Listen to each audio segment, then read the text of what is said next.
Alhamdulillah Zil Jalali wal Ikram Sahibit Tawli wal In'am Ahmaduhu subhanahu wa ta'ala ala dawam Ala ni'amihi al-idham Wa alaihi al-jisam Thumma salatu wassalam Ala nabiyyina Sayyidil anam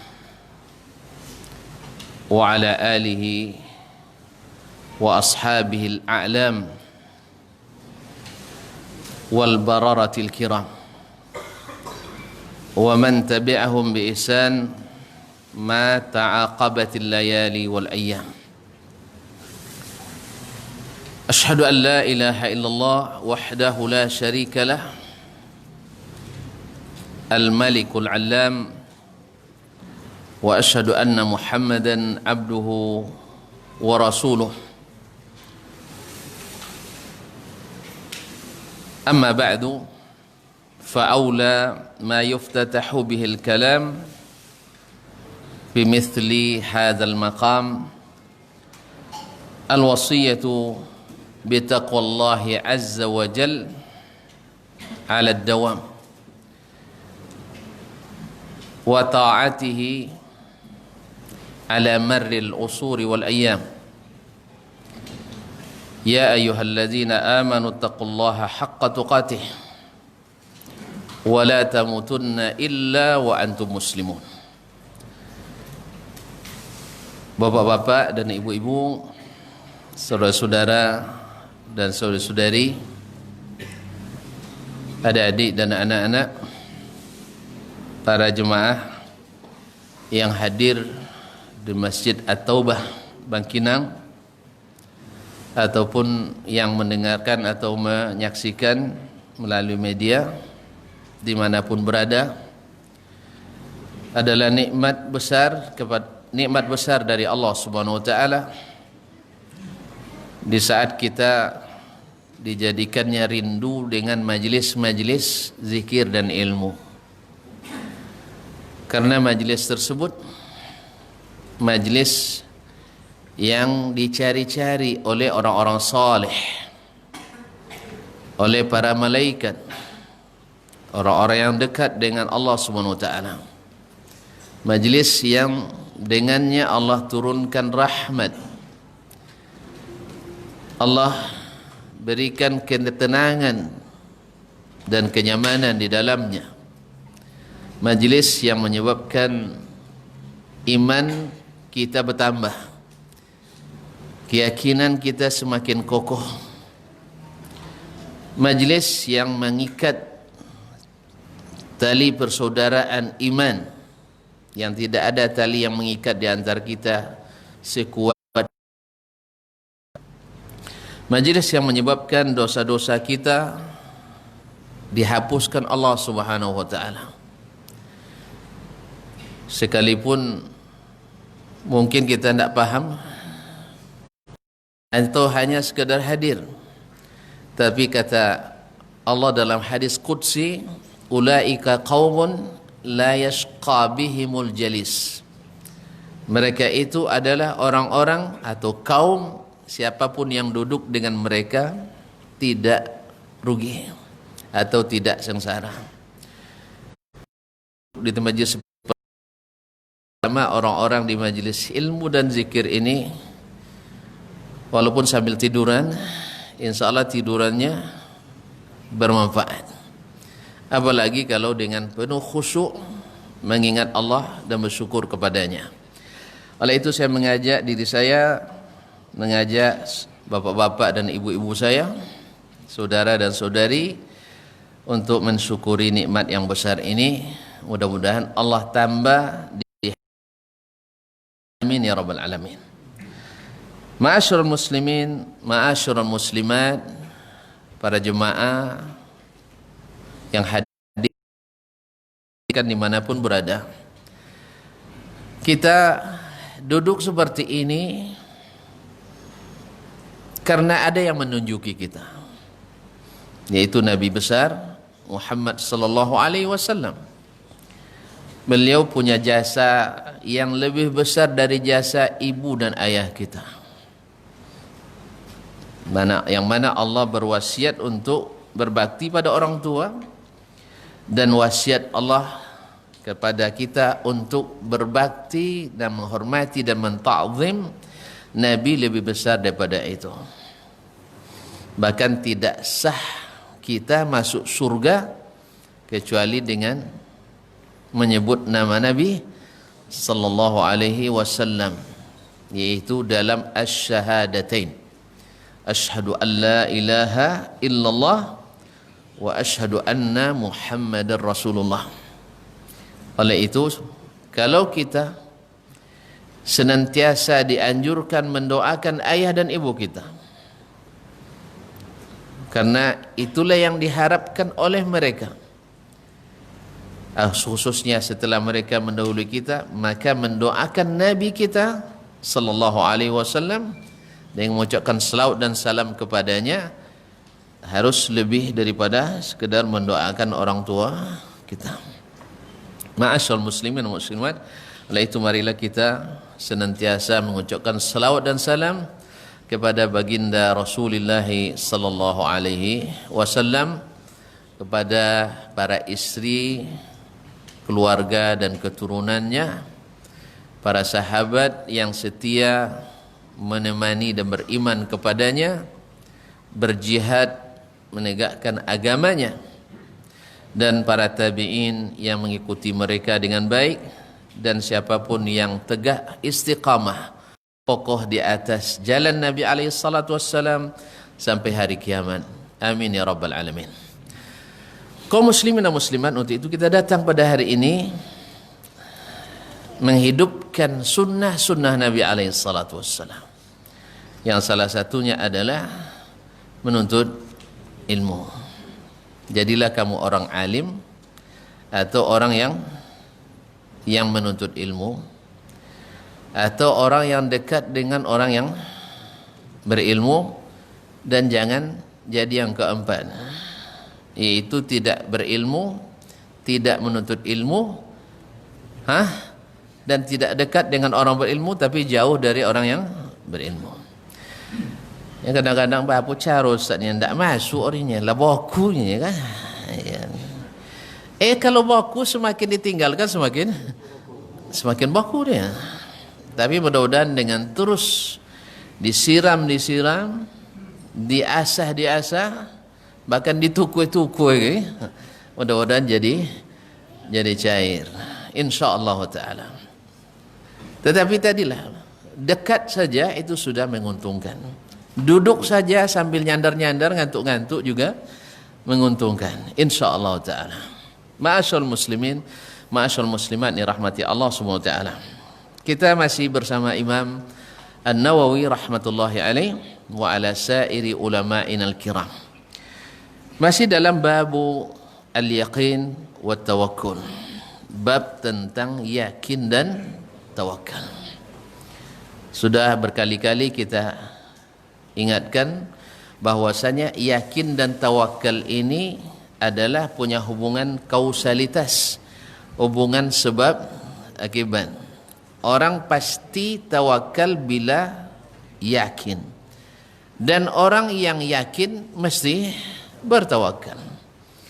Tawakal itu adalah ketika mengambil sebab, ya, akan mengusahakan sebab, kita seolah-olah mengandalkan sebab 100%, tapi ketika action kita menganggap sebab itu tidak ada gunanya sama sekali.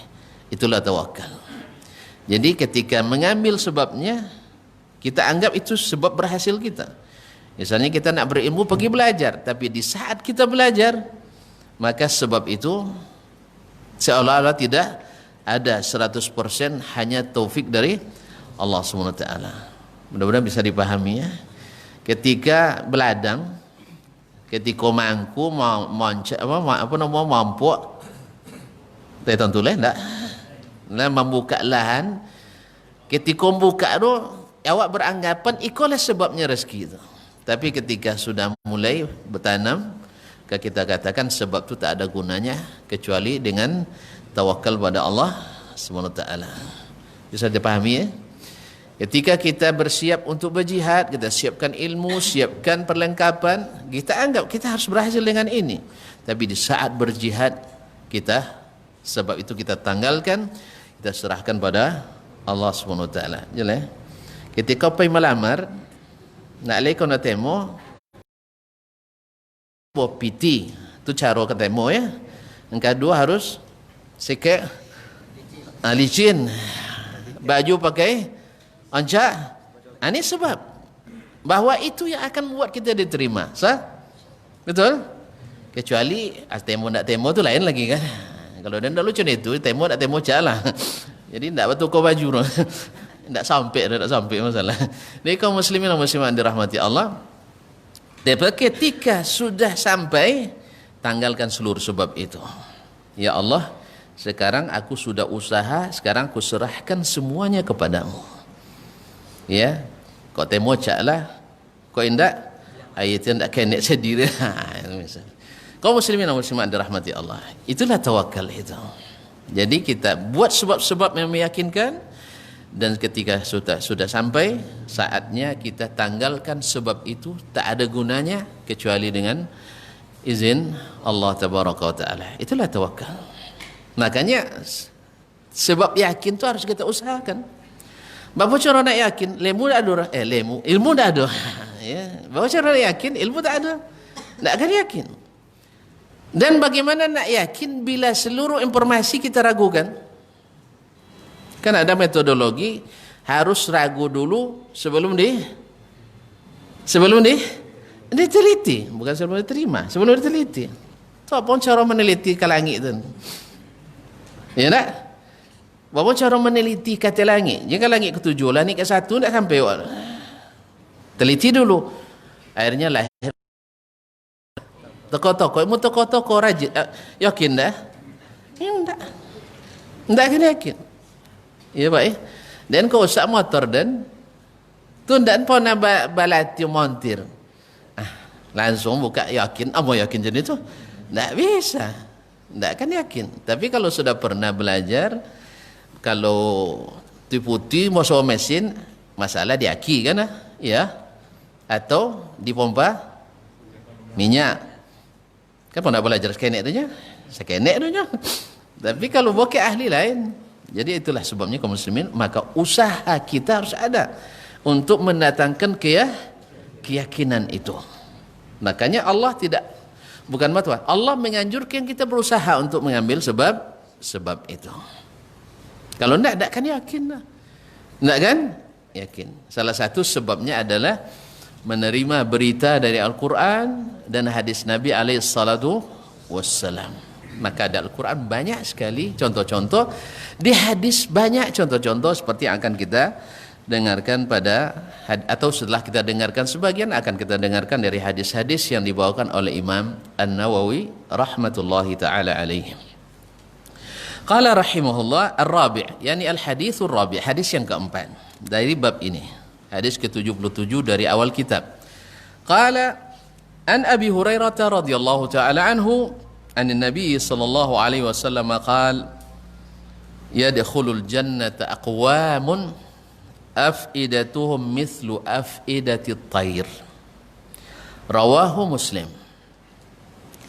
Dari Abu Hurairah radhiyallahu taala anhu, Abu Hurairah ma'ruf, Abdurrahman ibn Sakhr ad-Dawsi adalah sahabat yang paling banyak meriwayatkan hadis dari Nabi sallallahu alaihi wasallam, karena didoakan Nabi alaihi salatu wassalam, kemudian beliau juga berusaha untuk tetap mengikuti Nabi alaihi salatu wassalam dan menghafalkan hadis-hadis Nabi.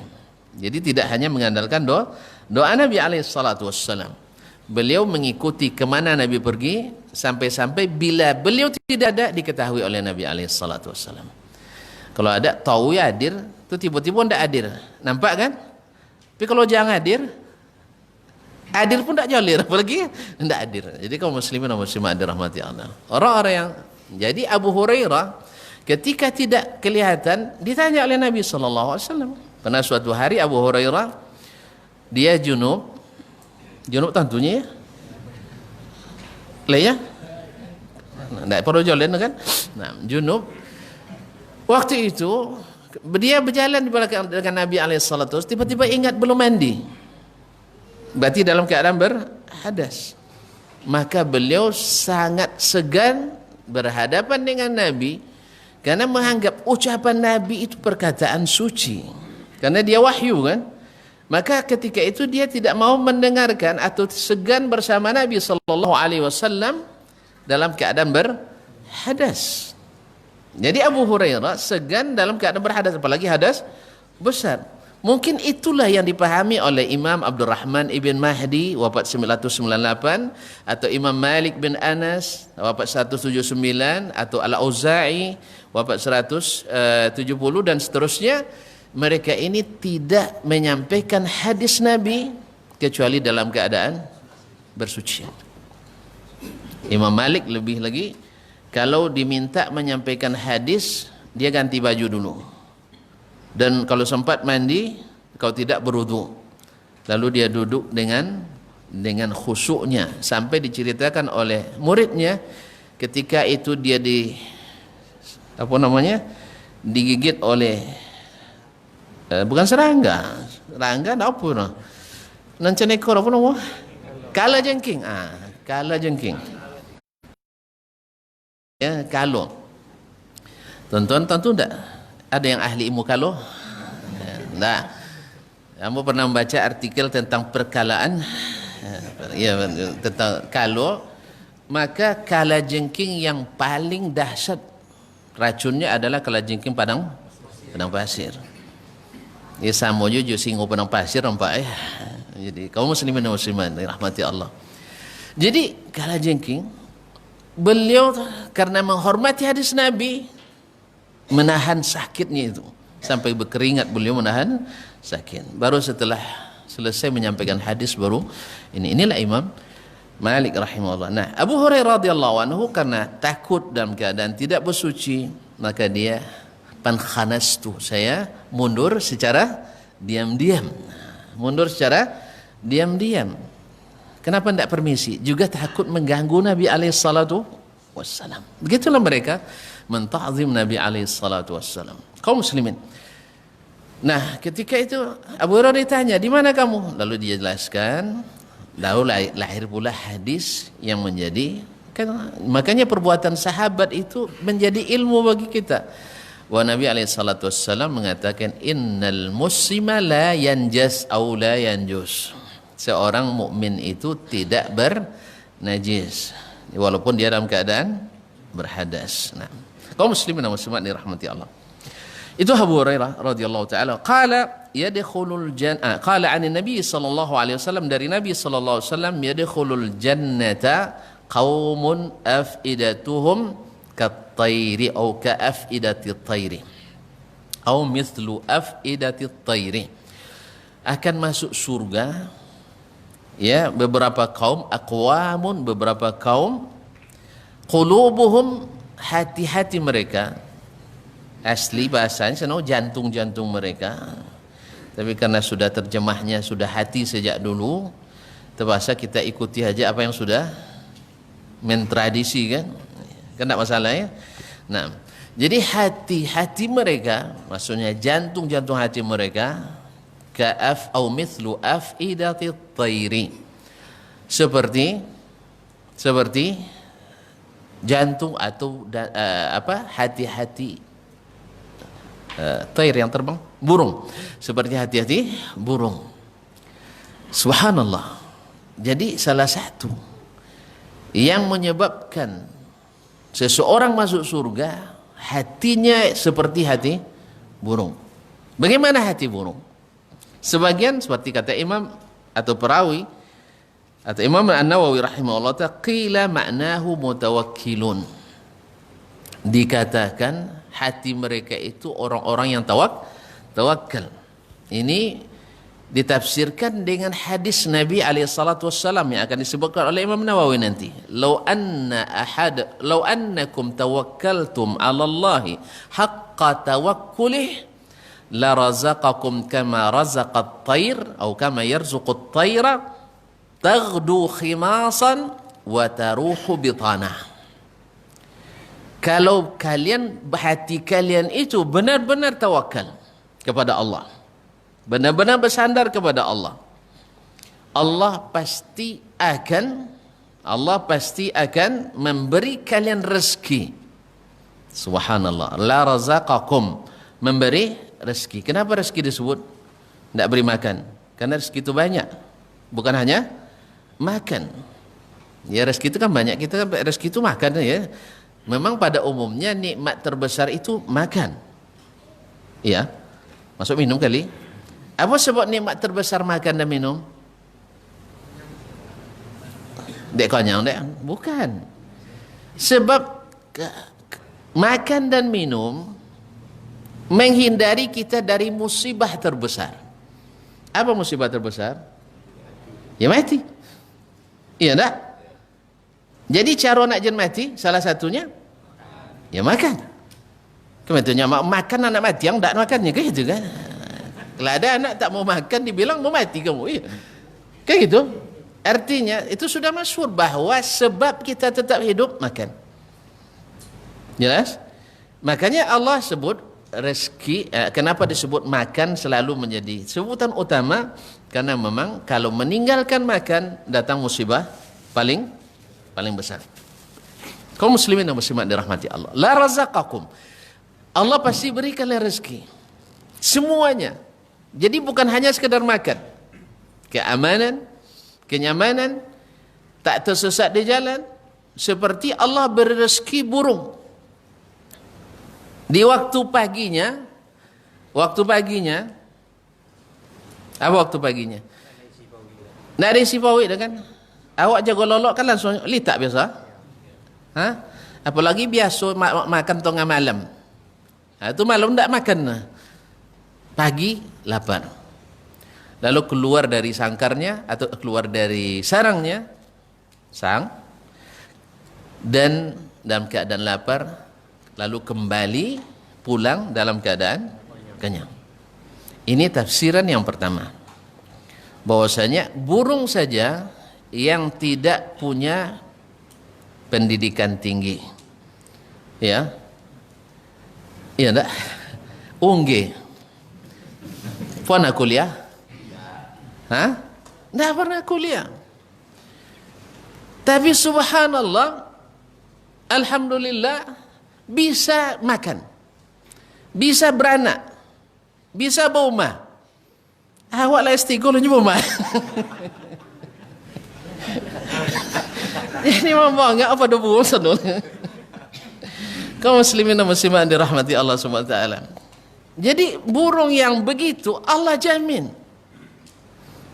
Makanya ketika masuk dulu, ini cerita mohon maaf ya. Ketika milih kuliah hadis di Madinah, banyak juga kawan-kawan yang kasih masukan. Tentu dah ji masuk hadis tu ya, kuliah paling payah. Sudah itulah tamat paling payah cik kojonya. Paling payah cik kojo. Dan jawab sambil apa aja kan, sambil bercanda. Dan tak niat kojo kan. Tak niat kojo, nak niat pitinya. Ya apa guna kojo piti tak ada kan? Lebih baik tak berkojo piti. No, tak. Itu sampai bergurau. Saya teringat orang tak kuliah bisa punya pekerjaan, bukan hanya bekerja, memberi orang kerja. Ya tak? Apalagi alhamdulillah 9 dari 10 uang kaya di dunia bukan sarjana. Wetong, siapa kaya nunjuk tangan? Rata-rata tidak sarjana. Seorang dari 10-nya nan sarjana, 9 tak. Nan seorang tu dia sarjana, oh iyalah kaya je asal. Tinggal melanjutkan bisnis orang tuanya. Berarti kalau nak kaya jen jadi kaya tak dengan sekolah tuan-tuan, harus dirubah sekarang. Kita sekolah untuk menjadikan kita salih, menjadikan kita beradab, berakhlak. Jangan kalah, makanya ada yang menyindir, kini kan musim berkereta kan, Kalau sarjana S1, S2, S3 pasti nyak banyak sayang, ya. Kalau ndak sekolah lui sayang cik je nya. Mana ancak? Ancak tamat SD kau sana ya. Kalau tidak, makanya di jalan tu bukan untuk ganggu orang. Ni kalau lah sarjana pasti dah tiga sayang. Terganggu lalu lintas, iya. Tapi nenek-nenek kampung berkereta sabari saja sodonya. Ndak banyak kan di Citong noh. Banyak kan di Kojong. Kalau sarjana banyak kan di Citong, ndak ada no kan di Kojong. Tu tidak di rumah. Payah ci Kojongnya nya. Dan sabuk dan ndak nia Kojong noh. Jelas. Alhamdulillah. Ternyata prediksi itu gagal dan salah. Alun tamat lah, nak tamat bo, lah 3 dapat tawaran kerja. Satu orang, satu, salah satu jadi sopir. Serius salah satu jadi sopir. Ada chef, orang nak tamat seomong jadi apa namanya, mantu anak pergi sekolah. Kemudian tu anak jadi sopir kan? Awak adalah biasa jadi sopir harian, mantu bini, mantu anak sekolah. Tak jawab pun sedia kan? Tapi dia awak nak nyambung, tengoklah nanti. Tak lupa betul lah kan, tengok nanti. Salah satunya itu, tapi ada lain lah. Nah, jadi kalau muslim ternyata tidak payah cai kerja. Sopir kan kerja, iya tak? Yang kepentingan kan halal, dapat piti. Kan begitu? Alhamdulillah. Jadi sambil maju anak aru baca Quran, menghafal Quran. Anjak tak? Menghafal khairukum man ta'allamal Quran. Sudah itu biasa lo belajar tambahan lah. Nyesih rumah. Nah, antung-antung dapatlah tambahan piti kan. Nyesih rumah. Nah, jadi kaum muslimin dan muslimat, ternyata ndak payah je kau joro. Nampak payah je? Ya serius. Kalau kau jo bahasa epar ya alhamdulillah. Jadi kaum muslimin dan muslimat dirahmati Allah. Kembali ke tadi. Jadi siapa, makanya anda ingat, biarlah payah je kerja ndak masalah. Sebab banyak orang tak sekolah tinggi bisa bekerja. Masa kita sekolah tinggi ndak ada? Ndak ada? Kerjaan tak mungkin ini. Akhirnya terus fakultas hadis. Dengan izin Allah sampai selesai S3 di fakultas hadis dengan izin Allah. Kalau saya memang tak payah cik kojo sana. Nampak ya? Yang bila pulang ke Indonesia. Nah. Alhamdulillah. Jadi kaum muslimin dan muslimat dirahmati Allah Subhanahu wa taala. Jadi ada kaum yang masuk surga sebabnya apa? Karena hati mereka seperti hati-hati burung. Kuat yakin dan tawakalnya. Ini menunjukkan bahawa kekuatan yakin dan tawakal adalah pintu masuk surga. Karena yakin tak datang kecuali orang beriman, kaum muslimin. Wa 'alallahi falyatawakkalul mu'minun. Maka orang-orang yakin tak pernah berputus asa dalam kondisi seperti apapun. Dalam kondisi seperti apapun. Makanya bahagia itu sangat sederhana bagi orang beriman. Ya. Tapi kalau orang yang tak beriman, yang tak mau menerima apa yang Allah berikan dan bagikan, dia akan melihat orang selalu menjadi patokannya rezeki orang. Kalau zaki uang tak jadiin patokan, pernah puas? Tak akan pernah puas. Awak ketiga bini dulu, kan ini paling ancak nampak? Iya. Serius betul, sabonnya ada melintir apa awak ini paling ancak. Alah anaknya lancak lebih ni uang bang. Itu kesalahan kita, tidak yakin dengan pilihan kita. Makanya setelah memilih, tidak boleh ada keraguan lagi. Makanya istikharah, minta kepada Allah Subhanahu wa taala. Dan yakinlah inilah yang terbaik untuk saya. Anda sudah bini apa deh aku dapat? Kalau kurang nambah. Jangan disesali yang ada. Itu pandai tontonlah merayu dulu. Pandai jangan sabutlah deh sano salah pilih orang jadi itu dah. Ya, ini kaum muslimin dan muslimat dirahmati Allah, syukuri. Ya. Jadi yakin dan tawakal itu adalah iman. Adalah iman, dan iman itu pintu masuk surga. Nabi katakan, lan tadkhulul jannata hatta tu'minu.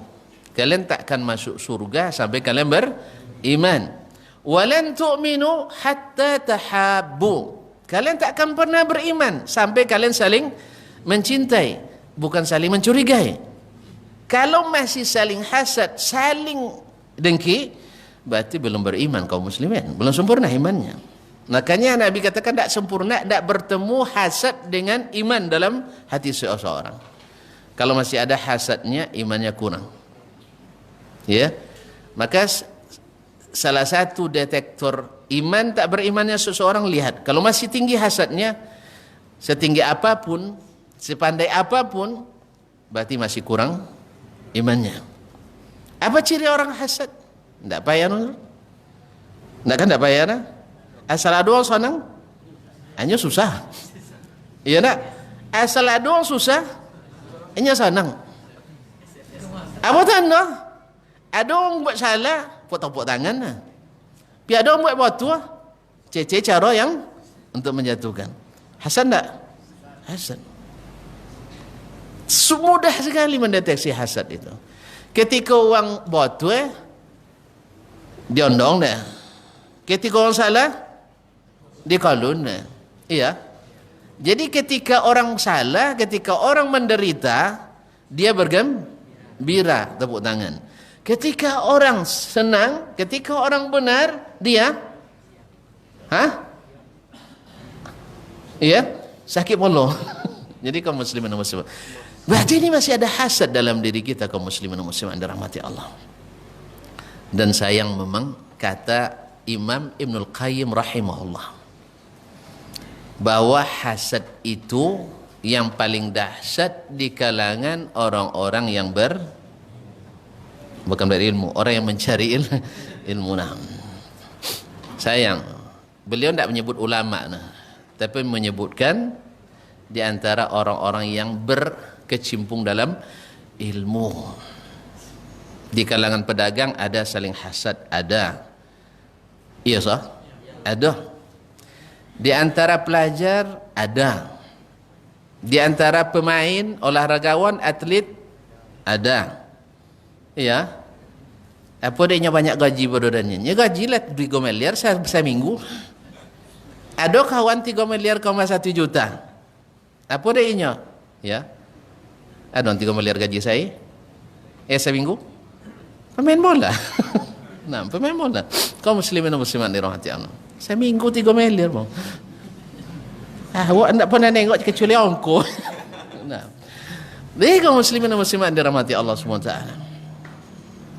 Jadi di seluruh bidang ada hasad. Bahkan di antara pengurus anak yatimnya ada. Hasad tu ada semua, di antara guru ada, tapi yang paling dahsyat di kalangan orang-orang yang yashtaghilu bil ilmi, orang yang menyibukkan diri cari ilmu. Kenapa? Karena ini fadilatnya besar. Nah, harganya tinggi. Makanya syaitan main di situ. Oleh sebab itu hati-hati kita jangan sampai ini masuk ke dalam diri kita, merasuk diri kita, jiwa kita.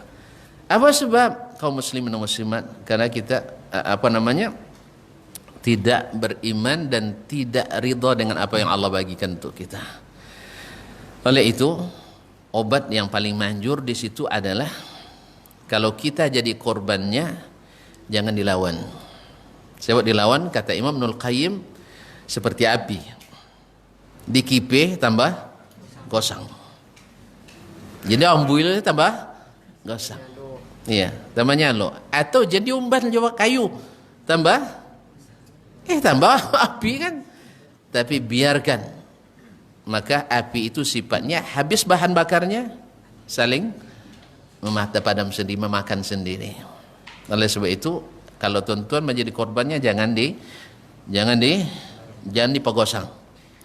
Tapi kalau tuan-tuan yang punya penyakitnya, bocor. Kelawak yang punya penyakitnya, jen kodok nengok uang. Jen kodok nengok uang. Kok kodok nengok uang di medsos, antin. Kau tengok nengok orang di jalan, jangan pelan jalan. Sudah kau jauh pulang koma sambil berjalan micang. Nah, je nampak. Nya kan nampak ruko orang anjak. Nampak bini. Nampak kenderaan orang bagus. Awak dah hasad, maka jangan tengok punya orang. Dan pikirkan punya kita yang banyak. Allah Subhanahu wa taala menumbuhkan kebahagiaan dalam kita dengan tidak membandingkan nikmat dalam masalah dunia ini dengan nikmat diberikan pada orang lain. Nah, orang yang seperti burung ini tawakalnya adalah orang yang tinggi yakinnya dan kuat imannya, padahal burung tidak kuliah di jurusan akidah. Tetapi Masya Allah penerapannya luar biasa. Ini juga jadi harapan bagi kita. Tidak perlu kuliah tinggi-tinggi. Ya, untuk CPT. Ya, tidak perlu kuliah tinggi-tinggi untuk tawakal. Karena tawakal itu tidak didapatkan di bangku kuliah saja, tetapi dengan belajar dari apa yang Allah turunkan, kemudian belajar dari burung tersebut. Ya. Tanya ke orang Gerso, "Bah, apa coro dah aku tawakal mano ya?" Tanya sama dia. Padahal dia tidak berakal, dia tidak pernah diberikan ilmu, tetapi dia Masya Allah yakinnya luar biasa. Yakinnya gimana? Dia berangkat dari rumahnya, cari ke sana kemari, dapat makan kenyang, kadang bawa pulang untuk anaknya. Iya kan? Sama kayak kita. Pergi, berangkat, makan, lebih bawa pulang. Kalau enggak kalau enggak boleh habis rumah makannya, salah paham loh. Kalau enggak boleh habis makan habis sudah itu pulang, itu salah. Nah, kalau enggak berlebih pulangnya makan dibawa pulang. Allah musta'an. Masuk waktu? Baik, kita azan dulu. Nah, silakan.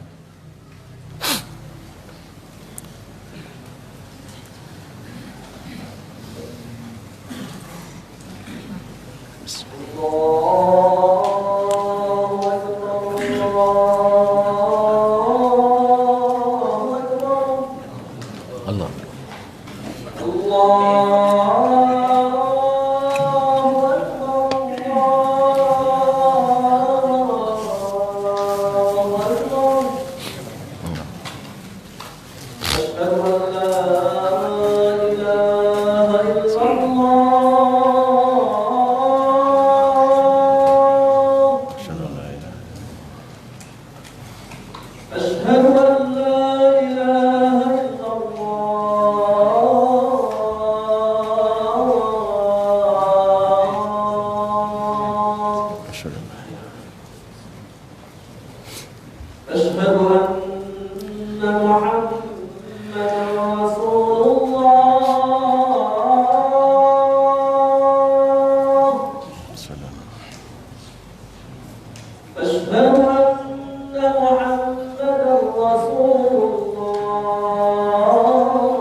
Ma'asyiral muslimin, ma'asyiral muslimat, rahimanillah wa iyyakum. Kemudian beliau mengatakan waqila qulubuhum raqiqah. Di antara makna hati-hati mereka seperti hati-hati burung, maknanya adalah hati mereka itu lembut. Hati mereka itu lembut. Seperti lembutnya hatinya burung. Ma'asyiral muslimin, ma'asyiral muslimat. Gimana lembutnya? Hati lembut itu adalah hati orang-orang beriman. Orang yang keras hatinya, hati orang-orang yang tidak beriman. Semakin tidak beriman, semakin keras. Makanya hati orang beriman itu mesti lembut. Gimana lembutnya? Hati yang lembut itu menerima hidayah itu lapang. Hati yang keras dapat hidayah mantul. Makanya mintalah kepada Allah dapat hidayah. Dan mintalah doa kepada saudara-saudara kita, semoga kita dalam hidayah. Jadi kalau ada yang mendoakan hidayah untuk kita, ya sebagian mungkin agak tersinggung kan ya. Didoakan dapat hidayah, kamu kira saya dalam kesesatan? Enggak. Walaupun memang ada sebagian yang tersinggung, kalau memang tersinggung jangan katakan. Ada orang kalau hadakallah, Allah yahdik, marah dia, nah jangan katakan itu untuk dia. Berarti dia tidak terima hidayah, tidak terima didoakan dapat hidayah. Apalagi kita doakan ketika marah. Ya kalau biasanya orang Arab tuh kalau marah doanya Allah yahdik. Semoga Allah memberimu hidayah. Bagus juga, marahnya pun bagus doanya. Kalau kita marah sapulang ya, salau ya, cilaku nauzubillah. Kaum muslimin dan muslimat, tapi orang-orang enggak. Ya, orang-orang yang berpendidikan umumnya, orang-orang yang lisannya terjaga. Tapi kalau yang lisannya terjaga sama dengan kita. Sebut seluruh jenis hewan disebutnya. Seluruh jenis hewan disebut, mulai dari yang paling bodoh sampai yang paling cerdik sampai ini. Itu biasa ya, orang-orang yang lisannya tak terjaga memang gitu dimanapun. Tapi lisan yang terjaga doanya kebaikan, semoga Allah dapat hidayah. Tapi kalau memang ada di antara kita yang tidak setuju didoakan hidayah, tidak usah pakai ya, tidak usah doakan. Kadang ada yang tersinggung kadang kan ya, ada yang tersinggung. Kalau tersinggung berarti tidak pas momennya kita mendoakannya, karena memang doakan dalam sujud kita. Kalau sujud kan tidak dengar orang kan. Ya Allah berikanlah hidayah kepada saudaraku si fulan, lembutkanlah hatinya seperti hati burung yang tawakalnya tinggi kepada Allah Subhanahu wa taala. Jelas ya? Jadi kalau bantah atau doa hidayah jangan doakan. Kaum muslimin dan muslimat dirahmati Allah, kita ambil satu hadis lagi. Hadis ini pada umumnya atau sering kita dengar ketika belajar sirah dulu. Berkata Imam An-Nawawi rahimahullah, al-khamis an Jabir radhiyallahu taala anhu an abihi. Jabir bin Abdullah ibn Haram al-Ansari al-Khazraji, dia adalah sahabat junior dan ayahnya juga sahabat senior Nabi alaihi salatu wassalam. Annahu ghaza ma'an Nabi sallallahu alaihi wasallam, bahwa dia ikut berperang bersama Nabi sallallahu alaihi wasallam. Di riwayat lain adalah peperangan Zati Riqa. Peperangan Zati Ar-Riqa. Nah, qibala Najdin, ke arah Najd. Falamma qafala Rasulullah sallallahu alaihi wasallam ma'ahum, ketika Rasulullah pulang kembali menuju Madinah setelah peperangan bersama mereka, fa'adrakathumul qailah ala wadin kathirul idha. Mereka pada masuk waktu tidur siang. Al-qailah yaitu waktu tidur siang. Nah, di sebuah lembah yang banyak pohon berdurinya. Al-idha adalah pohon berduri. Karena di padang pasir itu pohon berduri banyak. Karena pohon berduri itu sabar dengan udara kering dan kurang minum. Ya. Nah, fanazala Rasulullah sallallahu alaihi wasallam wa tafarraqa an-nas yatadhalluna bis-syajar. maka mereka singgah di situ dan menyebar mencari tempat berlindung pohon-pohon yang berduri tadi. Wa nazala Rasulullah sallallahu alaihi wasallam tahta samurah. Lalu Nabi berlindung di pohon kayu samurah namanya, salah satu pohon kayu yang cukup berdahan tapi berduri, yang agak lebat daunnya dan warna dan rasanya pahit. Fa'allaqa biha sayfah. Lalu Nabi gantungkan pedangnya di pohon itu. Mau istirahat. Tidak ada yang istirahat sambil pegang apa kan? Nah, digantungkan di situ. Nah, wanimna naumah. Lalu kami tidur. Salah satu sunnahnya Nabi SAW adalah tidur siang. Kata Imam An-Nawawi rahimahullah, tidur sebelum zuhur itu ganti kurang tidur semalam. Ya, kalau seandainya qiyamul lail orang jadi ngantuk, ya sebelum zuhur dia tidur. Dan tidur setelah zuhur itu untuk persiapan bangun nanti malam supaya lebih segar. Dan ini disuruh oleh Nabi SAW. Bahkan dia sebutkan, qilu fa inna syaitan la yaqil. Tidurlah kalian qailula, karena syaitan itu tidak tidur qailula, karena memang dia mencari kesempatanmu. Nah, kaum muslimin dan muslimat dirahmati Allah. Maka kami tertidur, fa iza Rasulullah SAW yad'una. Ketika tertidur, kami dengar Nabi SAW memanggil kami. Wa iza indahu arabiyyun. Ketika kami lihat bersamanya ada seorang Arab Badui, orang Arab Badui, kaum musyrikin. Nah, faqala inna hadha ikhtarata alayya sayfi wa ana naim fastayqadhtu wa huwa ala fi yadihi saltan.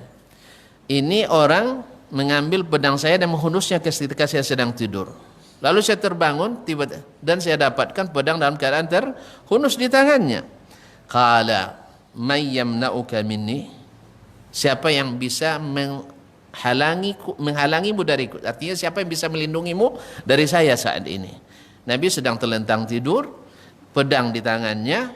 Ya, siapa yang lagi bisa? Apa kata Nabi? Qultu Allah. Allah, Allah, salasan, 3 kali.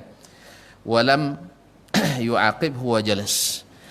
Ketika itu di riwayat lain disebutkan tiba-tiba dia bergetar dan jatuh pedang dari tangannya, lalu Nabi ambil pedangnya. Lalu dia kata Nabi SAW, sekarang siapa yang dapat melindungiku dari saya? Katanya, la ahad, tidak ada yang bisa melindungi. Beda ya jawaban orang beriman dengan jawaban orang musyrik, orang kafir. Dia kan yang melindunginya kan patung-patung, patung nggak ada di situ, iya kan? Patung nggak ada, justru patungnya diminta dilindungi. Nah sekarang dia bilang nggak ada. Kalau Nabi bilang Allah, kan ini perlu yakin nih, perlu tawakal, perlu yakin Allah, dan memang Allah lindungi. Dan ini sudah sering kita dengarkan bagaimana Nabi SAW dengan tawakalnya tadi bisa pedang yang tadi terhunus dengan orang itu terjatuh, sekarang dia justru kembali mengancamnya. Dan ini sepanjang masa ada kaum muslim dan muslimat dirahmati Allah. Sepanjang masa kita mungkin pernah ceritakan kisah ayahnya Buya Hamka yang disuruh untuk sujud ke matahari, ya, kalau tidak ancamannya ya bunuh, tembak. Tapi ayah Buya Hamka tidak mengambil rukhsah, walaupun sebenarnya boleh ngambil rukhsah. Dia sujud dalam keadaan terpaksa, dia beriman pada Allah, tapi dia tidak ngambil rukhsah ini, tawakalnya, yakin. Ditanya oleh anaknya Buya Hamka, apa ayah dia tidak mau sujud, tidak ambil rukhsah, padahal itu boleh secara fikih. Katanya, nak mati itu sama esoknya, sama-sama sakit, dah don seorang mati itu dah. Kono tembak, kono penggal, kono pijak, kono impi, kono tu tenggelam, sama, semuanya sakit. Cuman yang menentukan yang setelahnya, ya, yang tegar dengan tauhidnya dalam Al-Quran lebih hebat daripada yang menyerah. Dan yang arti kata mengambil rukhsah. Nabi Ibrahim, Nabi Musa, Ashabul Kahfi, ya kan? Mereka walaupun rukhsah boleh. Seperti dalam kisah Ammar, illa man istukriha wa qalbuhu mutmainnun bil iman, kecuali orang yang terpaksa dan hatinya tetap tentram dengan iman. Oleh itu kaum muslimin dan muslimat, kisah seorang yang sedang solat tiba-tiba datang harimau di depannya. Awak jenda datang harimau lah, dong harimau batal salat. Iya, salah seorang ustaz, sama-sama kuliah di Madinah dulu. Ya sekarang alhamdulillah sudah jadi ustaz terkenal kan. Beliau pernah naik ke Bukit Uhud. Pas waktu maghrib solat, Allahu Akbar, tiba-tiba melolong serigala. Langsung lari turun ke bawah. Batal salatnya. Ya ada rukhsahnya kan. Nah, itu hilang baik. Ini enggak. Dia tetap salat. Tenang. Tapi murung ngerati lempak. Iko enggak takut ikurnya. Pasti ada sesuatunya. Selesai salat, baru dia bilang, wahai harimau, kalau memang Allah perintahkan engkau menangkapku, silakan. Saya siap. Tapi kalau belum, jangan dekat-dekat. Ini harimaunya pergi. Bisa tak? Dan tak talon pun. Jadi kaum muslimin, ya, harimaunya pergi, tawakal. Kan ada hanya dua pilihan, selamat dan tidak selamat. Sekarang tidak ada lagi cara kecuali minta kepada Allah SWT. Kalau Allah perintahkan, silakan, saya siap. Siap tidak siap memang akan diterkamnya. Ya dah, lebih baik siap. Tapi kalau belum Allah perintahkan, jangan dekat-dekat. Subhanallah. Allah yang menggerakkan hati seluruh makhluknya, termasuk harimau, harimaunya pergi. Masih ingat cerita seorang laki-laki yang punya istri garang? Masih ingat kan? Hah? Ketika istrinya garang, Allah jinakkan singa kepadanya. Sehingga setiap bang cari kayu bakar ke hutan, cari kayu bakar, yang ngangkat kayu itu singa ngantar ke rumahnya. Cuman tuh tiap pas sampai di rumah, karena soga itu masalah. Mana tontonan mau singo jinak atau bini jinak? Nah kalau saya pilih bini yang jinak. Caklah singo tetap buas, no masalah. Nah, kalau saya pilih, jadi kaum muslimin dan muslimat, Allah uji dia, tapi dia sabarnya luar biasa. Dengan izin Allah, istri yang garang tadi meninggal. Istri yang garang tuh meninggal. Ini dipotong kisahnya ya. Dia meninggal, akhirnya Allah ganti dengan istri yang jinak.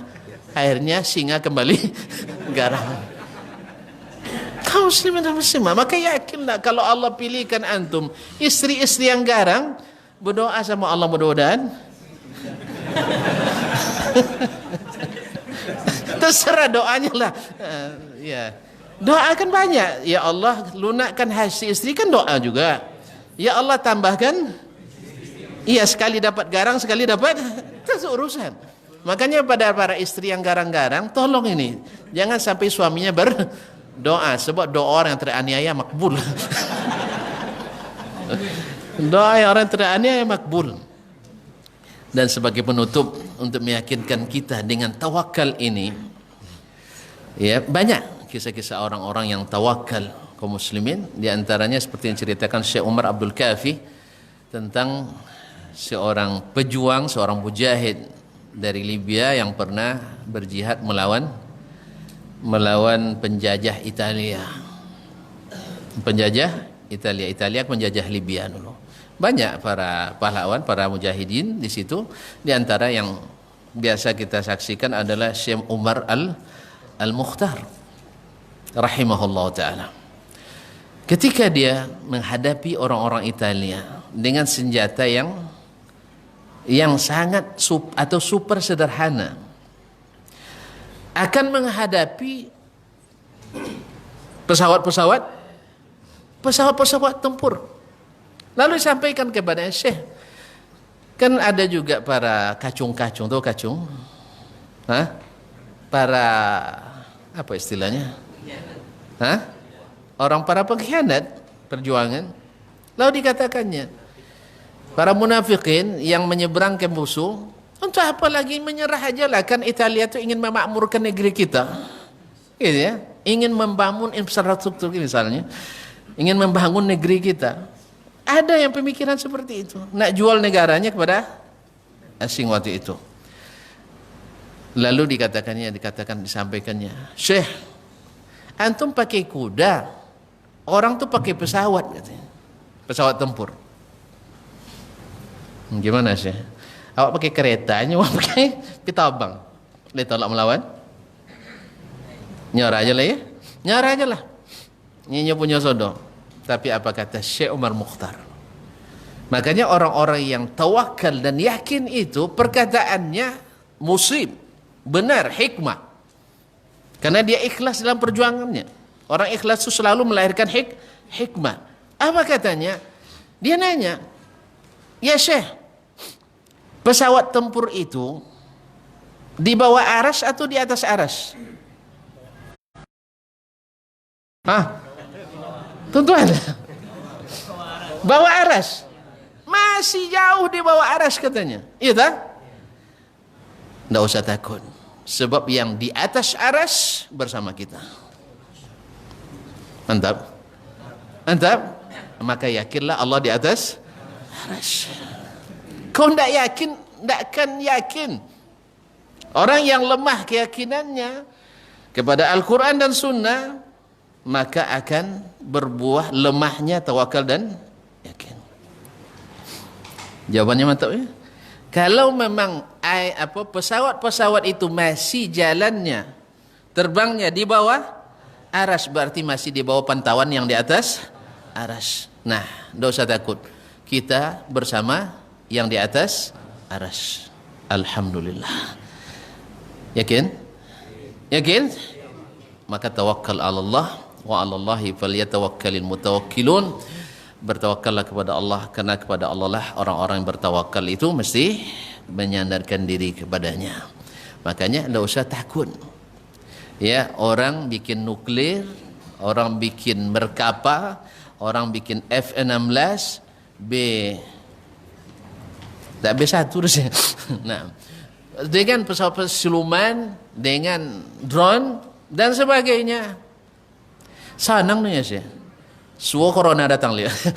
Banti sudah pitabang. Iya. Ikan banti deh. Baru corona. Hah? Esok ciknya esok. Bakaunya hutan. Salah saya. Iya dah.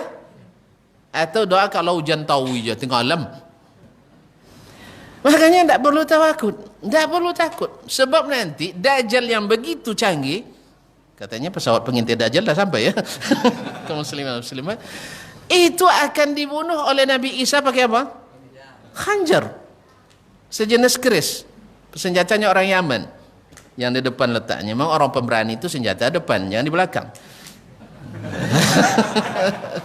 Sini. Kalau di belakang senjatanya penipu itu. Mohon maaf ya, mohon maaf. Kaum muslimin. Saya meminjam istilah Dr. Saidul Amin. Kaum muslimin dan muslimat dirahmati Allah Subhanahu wa taala, maka nanti tidak berlaku. Padahal Al-Masih Dajjal bisa dalam waktu sekejap dari ujung timur ke ujung barat. Pakai AK-48? Tidak. Pakai granat? Nuklir aja tidak mati itu nuklir. Maka kaum muslimin dan muslimat, ketika saudara-saudara kita ngomong, antum bicara tentang Allah di aras, ya, tentang Allah datang, tentang Allah begini, syafaat Nabi SAW. Ini ketinggalan, orang sudah bikin nuklir katanya. Saya bilang nuklir itu kami padamkan nanti dengan syafaat. Jelas? Lalu takut. Jelas? Karena semua alat mereka itu masih terbangnya di bawah aras. Masih di bawah pantauan yang di atas aras. Oleh sebab itu yakinlah Allah di atas aras. Wallahul musta'an wa alaihi tuklan. Semoga bermanfaat. Tidak ada pertanyaan, jelas semuanya. Wallahu ta'ala alam wa sallallahu ala nabiyyina Muhammadin wa sallam wa subhanakallahum bihamdik asyhadu an la ilaha illa anta astaghfiruka wa atubu ilaik. Wassalamualaikum warahmatullahi wabarakatuh.